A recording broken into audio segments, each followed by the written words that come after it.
तो जो वहाँ पर सिटिंग एमएलए है जितेंद्र अवार्ड, वो उसे किसी न किसी तरीके से तोड़ने की कोशिश करते हैं। माजी के जो मैं उस पर 2 केस बताए जा रहे हैं, जो उस पर लगाए गए, वो दोनों भी केसेस फेक है और ये बात पुलिस प्रशासन भी जानता है।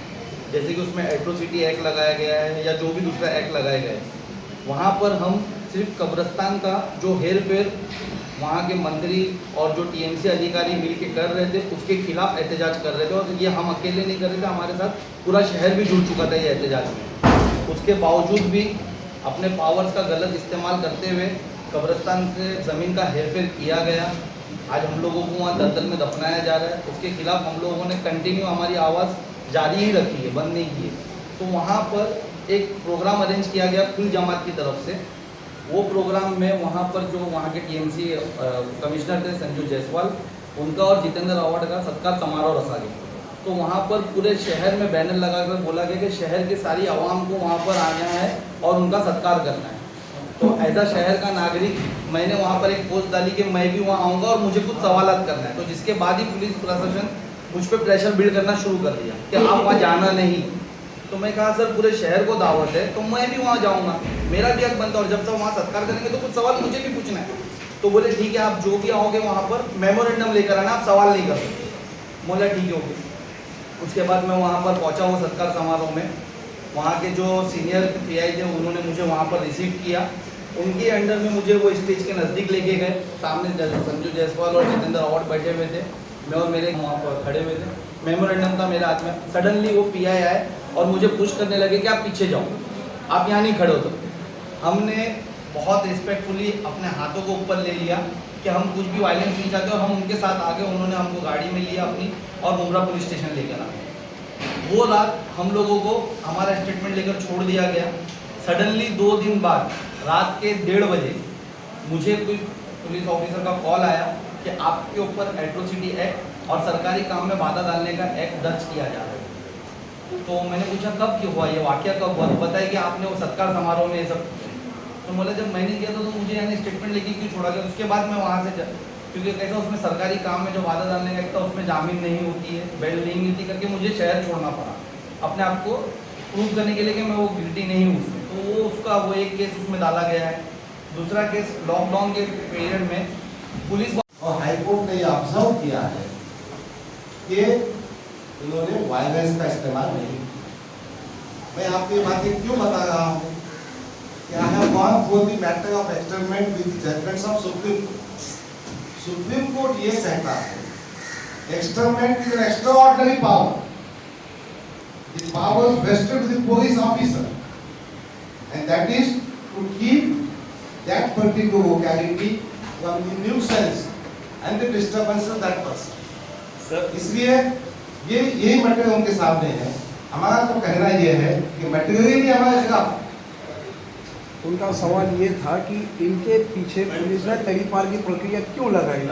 आप ये बताइए कि इन्होंने जो मंत्री के खिलाफ जो मुद्दा उठाया उस वजह से यही वजह है कि 2 एफआईआर होने के बाद में डायरेक्ट उनके ऊपर तरीपार का वो नोटिस दे दिया, 2 एफआईआर के ऊपर डायरेक्ट दे दिए। क्यों इनके पीछे क्यों लगी? क्यों इनके पीछे क्यों? हम पॉलिटिकली ये बात समझते हैं कि ये पार्टी को मजबूत करेगा। कहीं ना कहीं पुलिस यंत्रणा को दिखता है या सम्मानीय मंत्री जी को दिखता होगा कि हमारे पार्टी को कैसा क्रश किया जाए, उनको कैसा कोने में बिठाया जाए, उनको कैसा जेल में लाया जाए। तो पॉलिटिकल वेंडेटा बोल के काम होगा। एमआईएम पार्टी को आगे लाने के लिए अपने दोस्त है, जुने पुराने दोस्त है, इन्होंने इसके ऊपर प्रेशर जितेंद्र अवार्ड डाल रहा है और राष्ट्रवादी का है। तो इसके वजह से ये भी आगे आना नहीं चाहिए, यही उसका कारण हो सकता है। अरे आप दे कैसे आप देने चाहिए? ये क्या बोलता हूँ, ये जो है ना पत्रकार है, जितेंद्र अवार्ड ने ये ऐसा क्यों किया? उनका मिलीजुली है क्या पुलिस स्टेशन से? मी अगोदर तुम्हाला हे सांगितलं की एसीपी ने ज्या पद्धतीने आमच्या सहपटाशी वागणूक दिली, दमदाटी केली आणि त्याला सांगितलं की आवाज जा त्याचे तपास होऊन घे। आम्हाला प्रश्न विचारायचा हाच आहे की आवाज साहेबांनी एसीपीला असा आदेश दिला होता का? एसीपी स्वतःहून साहेबांना खुश करण्यासाठी काही में झगड़ा हुआ, मैंने वो झगड़ा छुड़ाया। और उन लोगों को अपने अपने घरों पे भेजा। लेकिन उस पर भी पॉलिटिकल यानी पावर्स को यूज़ करते हुए वो 2 गुटों की कंप्लेंट के बीच में मुझ पर एक FIR डाली गई कि मैंने उसे मारा है वहाँ पर। उसके भी कोई एविडेंस नहीं है, ना उसे इतना लगा हुआ है। वो भी 326 जैसे गंभीर आरोप लगा दिए गए मुझ पर। और उसके बाद आपके सामने है कि ये जो नोटिस अभी तड़ीपारी का आया वो दोनों केसेस के बेसिस पे आया, जबकि मुझ पे दोनों केसेस भी नहीं बैठते। एक के लिए हम लोग ऑलरेडी कोर्ट में मूव कर चुके हैं, हम उस पर कॉशिंग कर रहे हैं, डेट पड़ने वाली है, इंशाल्लाह ताला कॉशिंग नंबर आ जाएगा। सेकंड को भी हम कॉश करेंगे, लेकिन 2 रिक्शा वालों को उन्होंने बुक स्टेटमेंट बताया। रिक्शा कैसा है, इन कैमरा स्टेटमेंट है, the person is not coming before the police by his name. उन्होंने जाकर उसको अकेले में पूछे, उन्होंने बोला ऐसा। और वो भी लॉकडाउन पीरियड में बताया गया है कि मैंने लॉकडाउन पीरियड में रिक्शा की राजनीति करते हैं जितेंद्र अवार्ड, वो ही अपना डेवलपमेंट बताते हैं और हम उसका सच सामने ला रहे हैं कि इसी पोस्टर और बैनर है, अभी तक यहाँ पर डेवलपमेंट कुछ भी नहीं हुआ। अभी आपने बताया कि वहाँ पे काफ़ी मुमरा के काफ़ी लोग आपके साथ थे, तो इस FIR के अंदर उनके नाम दर्ज नहीं कराए, नहीं तो आपके अकेले का नाम दर्ज है। FIR के अंदर मेरे साथ लिसान अंसारी करके मेरे साथी तो ये तो आपका साथी है। बस एक ही नाम है। अच्छा, वो ये बेसिस बना करके हम लोगों को मुझे तड़ीपारी का नोटिस दिया गया और उसके बाद मुझे 5 तारीख को जो PI है वलटकर, मुमरा पुलिस स्टेशन के जो PI है वलटकर, उनका कॉल आया कि ACP साहब तुमसे मिलना चाह रहे हैं। तो मैंने कहा कि सर अभी मुझे मिले हुए सिर्फ 5 ही दिन हुआ है नोटिस, मैं 7 दिन के अंदर जवाब दे दूंगा, 7 तारीख तक मेरा जवाब मेरा एडवोकेट तैयार करके आपको दे देंगे। बोले नहीं सर, आपसे मिलना चाहते, जवाब नहीं भी रेडी है तो ACP सर से मुलाकात कर लीजिए। उनके ये बोलने पे फिर सडनली 2 पुलिस वाले बोई नाम के हवलदार ने सडनली मैं ऑफिस पे बैठा हुआ था, मेरे ऑफिस पे आ गए। बोला क्या हो गया? बोले ACP साहब ने आपको बुलाया। तो बोला अभी वलटकर सर से मेरी बात हुई है, ऐसा अर्जेंसी क्या, मैं जाऊँगा। बोले सर भाई चलो साथ में चले जाओ। तो बोला साथ में नहीं जाऊँगा, आप जाओ मैं चला जाऊँगा। फिर भी आने के उनके ज़्यादा बोलने पे मैं बोला ठीक है। नाम काफ़ी अच्छा है और काफ़ी अच्छा काम भी कर रहे हैं। लॉकडाउन जैसे माहौल में भी उन्होंने काफ़ी अच्छा वर्क किया था, इसके बारे में आप क्या कहना चाहोगे? मैडम, आपने हमारी तारीफ की, शुक्रिया, मगर मैं पार्टी अध्यक्ष की हैसियत से ये कहना चाहता हूँ कि there is a lot of scope, the upper storeys of हैकेंड, काम का बहुत मैदान है। हमको हमारा संगठन अच्छा करते हुए इतनी अच्छी लीडरशिप बैरिस्टर असदुद्दीन अवैसी की है, वो लीडरशिप का फ़ायदा उठा नहीं सकते। हम करेंगे, हम बहुत उम्मीद से हैं। इतना बड़ा नेता, इतनी अच्छी लीडरशिप शायद ही किसी पार्टी को मिल सकती है, तो हम उस लीडरशिप का ज़्यादा से ज़्यादा फ़ायदा महाराष्ट्र में क्या दे सकते हैं और क्या कर सकते हैं, हमको करना है। मैदान बहुत खाली है। हमारे चैनल के माध्यम से आम जनता को क्या संदेश देना चाहोगे? चैनल के माध्यम से मैडम, एक बात याद रखिए, ये देश में अगर डेमोक्रेसी जिंदा है तो कुछ अच्छे पत्रकारों को जिंदा है। आप जमहूरियत का, डेमोक्रेसी का चौथा स्तंभ है। मैं जानता हूँ बड़ी तकलीफों से कुछ लोग काम करते हैं। जो प्रस्तापित चैनल है ना, वो पैसे भी कमाते हैं, कुछ झूठी बातें भी करते हैं, पेट भी भरते हैं। और जो छोटे चैनल्स हैं, इनको प्रोत्साहन मिलना चाहिए, क्यों तो सही आवाज़ इन्हीं के माध्यम से पहुँचती है। हमारी नए ख्वाहिशात, हमारी आप। सर, मेरा आखिरी सवाल है, डॉक्टर बाबा अंबेडकर जी ने जो संविधान बनाए थे, मुंबई की पुलिस कायदे से कार्रवाई भी करना चाहती है, लेकिन कुछ लोकतंत्र की वजह से वो दबाव में आके डगमगा जाती है, इसके बारे में क्या कहना चाहोगे? जैसे कि इनको तड़ीपार की बात आप कर रहे ये जो हो बॉम्बे पुलिस एक्ट है ना जी, तो आप हमारे चैनल के माध्यम से मुंबई पुलिस को क्या कहना चाहोगे? मैं ये कहना चाहूँगा, पुलिस एक इंस्टीट्यूशन है, ये कोई पॉलिटिकल पार्टी का इंस्ट्रूमेंट नहीं है। पुलिस पे लोगों का विश्वास है। अब पुलिस पे विश्वास टूटने से एक संस्था पे विश्वास टूटता है, और जहाँ विश्वास टूटता है तो जमहूरियत, डेमोक्रेसी कमज़ोर है। मेरा पुलिस अधिकारियों से कहना है कि आप न एनसीपी के हैं, न कांग्रेस के हैं, न MIM के हैं, न शिवसेना के, न भाजपा के। आप तो जनता के हैं और जनता के कानून का सही इस्तेमाल करना चाहिए। खिलाफ में जो पुलिस का तड़ीपार नोटिस हुआ है, उसके खिलाफ में उसके अगर आपने कोर्ट में मूव किया है या किसको दिया है नोटिस? आज की जो प्रेस कॉन्फ्रेंस है, ये इसलिए हमने आयोजित की है कि MIM पार्टी ने राष्ट्रवादी, कांग्रेस, समाजवादी सबकी नींद हराम करें। और ये सियासी जंग नहीं लगे, ये पुलिस महकमे की ताकत को हमारे पद अधिकारियों और हमारे कार्यकर्ताओं को दबाने के लिए इस्तेमाल करें। तरीपार की नोटिस देना ऐसे मटेरियल पर जिसका कोई वजूद नहीं है, जिसका कोई अस्तित्व नहीं है, ये खुद और जितेंद्र आवाज साहब का एसीपी को कहना और एसीपी ने इनको डांटना, ये कहने के आपके सामने हम आए हैं कि एमआईएम पक्ष को दबाने के लिए पुलिस यंत्रणा, मंत्रियों, कांग्रेस राष्ट्रवादी के इस्तेमाल कर रहे हैं। और ख़ास तौर पर जो एग्जाम्पल हमने कोट की है, ये है इस राज्य के हाउसिंग मिनिस्टर जितेंद्र आवाज की हरकतें, जिसका हम निषेध करने के लिए आपको बताने के लिए प्रेस कॉन्फ्रेंस आयोजित की है। और यही शिकायत हमने डायरेक्टर जनरल पुलिस से भी की है, अनिल देशमुख साहब माननीय होम मिनिस्ट्री से की है, और सैफ पठान ने खुद एक एप्लीकेशन पुलिस कमिश्नर को दिया। आपके माध्यम से गुजारिश इतनी है कि पॉलिटिकल जंग पॉलिटिकली लड़ना चाहिए। विचारों में जो है इख्तिलाफ है वो पॉलिटिकल होना चाहिए, मगर पुलिस की मशीनरी को, हमारी पार्टी को ख़त्म करने का इस्तेमाल करना ना भारत के संविधान में गुंजाइश है, ना हम बर्दाश्त करेंगे, ना एमआईएम बर्दाश्त करेंगे। सर, पार्टी को ख़त्म करने की बात तो अलग आती है, जैसे कि आपने बताया कि सर को तड़ीपार किया जा रहा है, वो किस वजह से तड़ीपार किया जा रहा है? अरे वजह इतनी है कि सैफ पठान ने पॉलिटिक्स में घर में बैठ जाना, एमआईएम के नाम पे कोई झंडा नहीं उठाना, ग्राउंड जो बनाया उन्होंने तड़ीपार नोटिस के, उसमें कोई दम नहीं है। पुलिस को जो एक्स्ट्राऑर्डिनरी पावर्स कॉन्स्टिट्यूशन ने, बॉम्बे पुलिस एक्ट ने दिया है, उसके पीछे जनता को सुव्यवस्था में रखना है, मगर उसका कायदे का गलत इस्तेमाल करते हुए सैफ पठान को घर में बिठाना, ताकि कोई भी आदमी आगे बढ़कर एमआईएम का झंडा ना उठाए और पार्टी ख़त्म हो जाए। अभी अभी जब मैं प्रेस कॉन्फ्रेंस कर रहा था, हमारे कायद एमआईएम के सर्वा असदुद्दीन नबी साहब का फ़ोन आया था।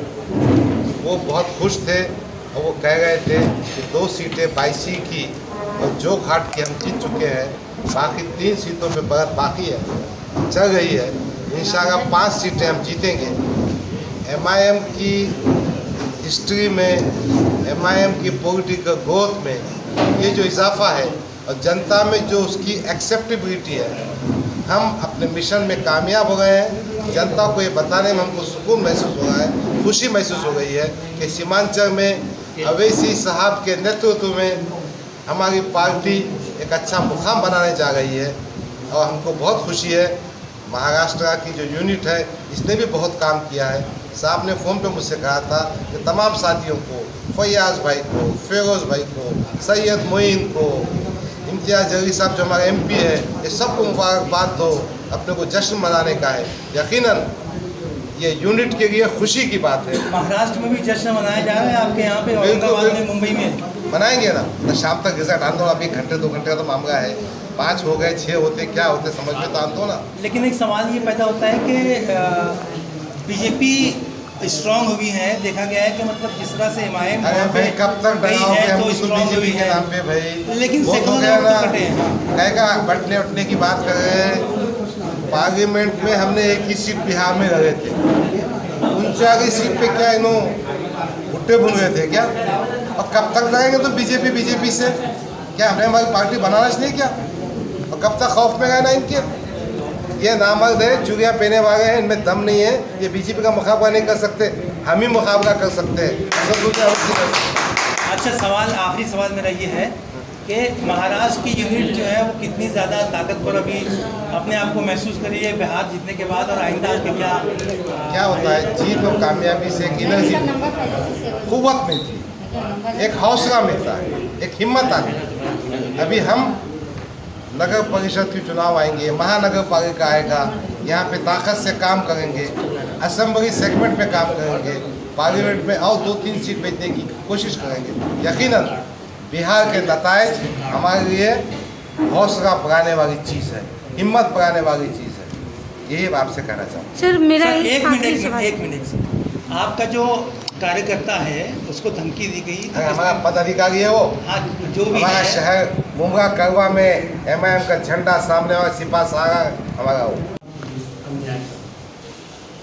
आप शायद पठान को बुक करने का इनका चाहते 2 केसेस के आधार पर इनको तरीफाल कर बुक किया। तो मेरी आपके माध्यम से, जनता के माध्यम से मैं सरकार को अनुरोध करना चाहता हूँ, अगर अवार्ड साहब में का रोल नहीं है तो प्रेस में आकर बोली कि मैंने नहीं बोला, और जिस ACP ने उनके ऊपर एलिगेशन लगाया, अवार्ड सबमिशन लगाया, उसके ऊपर कार्रवाई।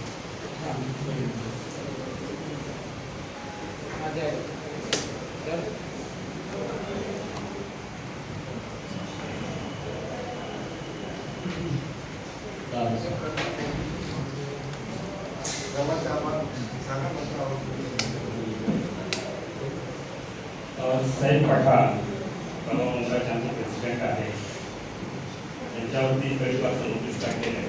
तर तळीपारच्या नोटीसचा जर शेवटचा पॅराग्राफ जर पाहिला तुम्ही, तर ते शेवटच्या पॅराग्राफमध्ये हे लिहिलेलं आहे की बाबा अशा पद्धतीची व्यक्ती या समाजामध्ये राहण्यालायक नाहीये, आणि जर त्यांचं जर जे 2 FIR आहेत त्याचे जर सेक्शन्स जर पाहिले तर ते सेक्शनला ते मॅच करत आहेत. पहिली गोष्ट, मी स्वतः वकील आहे, मी अनेक तळीपारांच्या केसेस लढलेल्या आहेत. आजपर्यंत माझं ऑब्झर्वेशन असं आहे की बाबा ऍटलिस्ट 4 FIR झाल्यानंतर तळीपारची नोटीस दिली जाते. आजपर्यंत माझा जो एक्सपिरियन्स आहे तो मी सांगतोय तुम्हाला. परंतु अनफॉर्च्युनेटली की त्यांच्या विरुद्ध एक्स्ट्रॉशनची एकही केस नाहीये, त्यांच्यावरती फिजिकल असॉल्टची फक्त 326 आहे. त्याच्यामध्ये पण हायकोर्टाने त्यांना अँटिसिपेटरी बेल दिलेला. हायकोर्टाला असं वाटतं की ती व्यक्ती घातक नाहीये, हायकोर्टाला असं वाटतं की ती व्यक्ती म्हणजे दहशत नाहीये. जर सपोज ती गुन्हेगार असतील तर हायकोर्टाने त्यांना अँटिसिपेटरी बेल दिला नसता. आता राहिला प्रश्न याच्यामध्ये की जितेंद्र आव्हाडांचं नाव काय घेतलं जातं, कारण जितेंद्र आव्हाड हे कळवा मुंब्राचे आमदार आहेत आणि MIM मुळे की त्यांच्या आमदारकीला कुठेतरी धोका निर्माण होतोय. कारण सैफ पठाण सारखे सोशल वर्कर आहेत, ते काम करतायत आणि खूप चांगलं काम करतायत. फक्त मी बोलायचं म्हणून बोलत नाहीये की त्यांनी आतापर्यंत जे काही काम केलेलं आहे ते संपूर्ण त्या रिप्लायमध्ये दिलेलं आहे, आणि याच्यामुळे कुठेतरी त्या आव्हाड साहेब आहेत त्यांच्या पायाखाली जमीन सरकते. आणि इथे डॅमेज कसं करता येईल MIM ला, की MIM वाढून न देणं. कारण आजपर्यंत असं झालेलं आहे की मुस्लिम किंवा दलित वोटर्स हे फक्त काँग्रेस राष्ट्रवादीची मक्तेदारी आहे, परंतु MIM सारखी सेक्युलर पार्टी, MIM सारखी कॉन्स्टिट्यूशनला मानणारी पार्टी आज तिकडे दलित आणि मुस्लिम बऱ्यापैकी तिकडे अट्रॅक्ट होतोय. आणि ते कुठेतरी रोखण्यासाठी भिवंडीचे शहराध्यक्ष खालील गुड्डू आहेत, त्याचबरोबर सैफ पठाण आहेत, असे जे काही शहर प्रेसिडेंट आहेत त्यांना टार्गेट केलं जातंय. आणि ठाण्यामध्ये स्पेशली आव्हाड साहेब त्यांना MIM पार्टीपासून भीती वाटते म्हणून यांना टार्गेट केलं जातंय. हायकोर्टाने एकदा जामीन दिल्यावर काय ते हायकोर्टाने एकदा जामीन दिला त्यांना, पोलिसांचा नाही ऐका, हायकोर्टाने अँटिसिपेटरी म्हणजे अटकपूर्व जामीन दिला. हायकोर्टाने अटकपूर्व जामीन दिल्यानंतर की त्यांना तडीपारचं नोटीस काय केलंय, काय ते नाही काढता येत नाही तरी सुद्धा काय केली आहे हेच तर आम्हाला प्रेस कॉन्फरन्स मधून सांगायचं आहे आपल्याला. जे पत्रकारांसमोर आमचं जे म्हणणं आहे,